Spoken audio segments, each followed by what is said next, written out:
ভ্যাপসা গরম এবং বিক্ষিপ্ত বৃষ্টি আগামী কয়েকদিন প্রায় হাত ধরেই চলবে দক্ষিণবঙ্গে, এমনটাই জানিয়েছে আলিপুর আবহাওয়া দপ্তর। ঘূর্ণাবাতের প্রভাবে মাঝে মধ্যে বিক্ষিপ্ত বৃষ্টি হতে পারে দক্ষিণের কয়েকটি জেলায়, তবে তাতে গরম কমবে না, উল্টে বেশ কিছু জেলায় তাপপ্রবাহের পূর্বাভাস রয়েছে। গরমে সাধারণ মানুষকে সতর্ক থাকার পরামর্শ দিয়ে হয়েছে আবহাওয়া দপ্তরের মাধ্যমে। উত্তরে প্রায় সব জেলাতেই চলবে বিক্ষিপ্ত বৃষ্টি।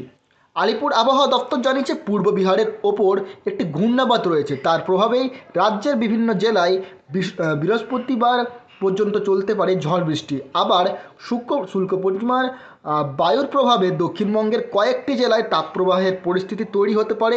মঙ্গলবার ভ্যাপসা গরমে হাঁসফাঁস অবস্থা কলকাতা সহ দক্ষিণবঙ্গের বেশ কয়েক জেলায়।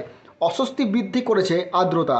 বুধবারও কলকাতা সহ দক্ষিণের কিছু জেলায় এই অস্বস্তি বজায় থাকবে। দক্ষিণ চব্বিশ পরগনা এবং পশ্চিম মেদিনীপুরের অংশে তাপপ্রবাহের পরিস্থিতি তৈরি হতে পারে। ঝাড়গ্রাম, কলকাতা, হাওড়া, উত্তর চব্বিশ পরগনা, পূর্ব মেদিনীপুর থাকবে অস্বস্তির গরম। তবে মুর্শিদাবাদ, নদিয়া, পুরুলিয়া, বাঁকুড়া, পূর্ব ও পশ্চিম বর্ধমান, উত্তর ও দক্ষিণ চব্বিশ পরগনা হালকা থেকে মাঝারি বৃষ্টি হতে পারে। যদিও জেলার সব জায়গায় বৃষ্টি হবে না, কিন্তু জায়গায় রয়েছে বৃষ্টির সম্ভাবনা। বীরভূম, মুর্শিদাবাদ, নদিয়ার বৃষ্টির সঙ্গে ঘন্টায় 40 থেকে 50 কিলোমিটার গতিতে ঝড় হতে পারে। বাকি জেলাতেও ঝড় হতে পারে। বৃহস্পতিবার দক্ষিণবঙ্গের সব জেলায় হালকা থেকে মাঝারি বৃষ্টিপাত হতে পারে, তবে জেলার সর্বত্র বৃষ্টি হবে না। কলকাতা, ঝাড়গ্রাম, হাওড়া, হুগলি, পূর্ব পশ্চিম মেদিনীপুর, উত্তর ও দক্ষিণ চব্বিশ পরগনার ঘন্টায় 40 থেকে 50 কিলোমিটার গতিতে ঝড় হতে পারে।